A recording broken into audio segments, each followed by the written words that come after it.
Hello friends, good morning. এখন বাজে ঠিক সকাল 8:30 আর আজ হলো বৃহস্পতিবার। আমি আমার ব্লগটা এখান থেকে শুরু করছি, দেখতে থাকো।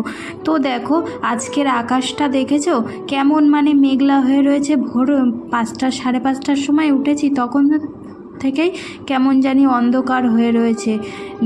তো দেখো আমি প্রতিদিন গানের মতো ভোরবেলা উঠে বাসি কাজ সেরে স্নান করে মন্দিরের কাজ সেরে ওপরে চলে এসেছি। এসে দেখো বাসি বিছনার তুলে আর আলনাটাকে ভালো করে গুছিয়ে নিয়ে সোজা রান্নাঘরে চলে এসেছি। রান্নাঘরে এসে দেখো সবজিগুলো কেটে নিচ্ছি। আজকে রান্না করব, কাঁকরোল ভাজবো, ভেন্ডি ভাজা করব আর কচুর শাক করব। এই কচুর শাক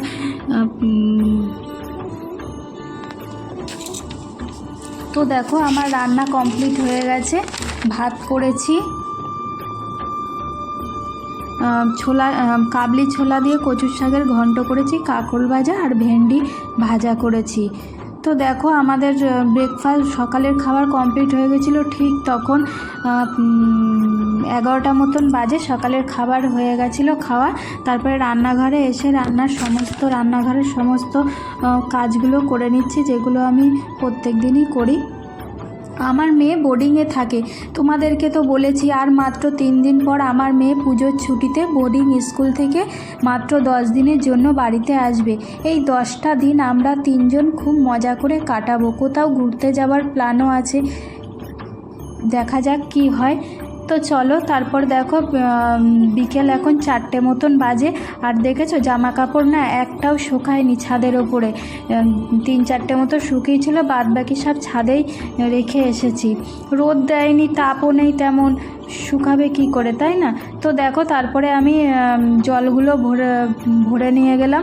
আর জানো তো দিন দিন আমি যেমন কেমন কুঁড়ে হয়ে যাচ্ছি। তোমাদের দাদা সবজি বাজার সেই সকালবেলা এনেছে, এটা অনেক আগেই ফ্রিজে রাখার কথা, কিন্তু দেখো আমি বিকাল এখন 4টা মতন বাজে আর আমি এগুলো রাখছি। তো দেখো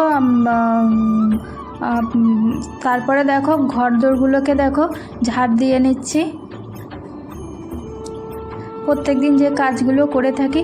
আর আজকে জানো তো তোমাদেরকে আগের ভিডিওতে হয়তো বলেছিলাম যে একটু চালতার আচার বানাবো করে না, অনেক দিন বানানোই হচ্ছিল না। ফাইনালি এখন সন্ধ্যে 7টা মতন বাজে, আজকে দেখো আচার বানিয়েই ফেললাম। তো আমার চালতার আচার বানিয়ে ফেললাম। তো আমার ব্লগটা এই পর্যন্ত। যদি ভালো লেগে থাকে লাইক কমেন্ট শেয়ার করবে। টাটা।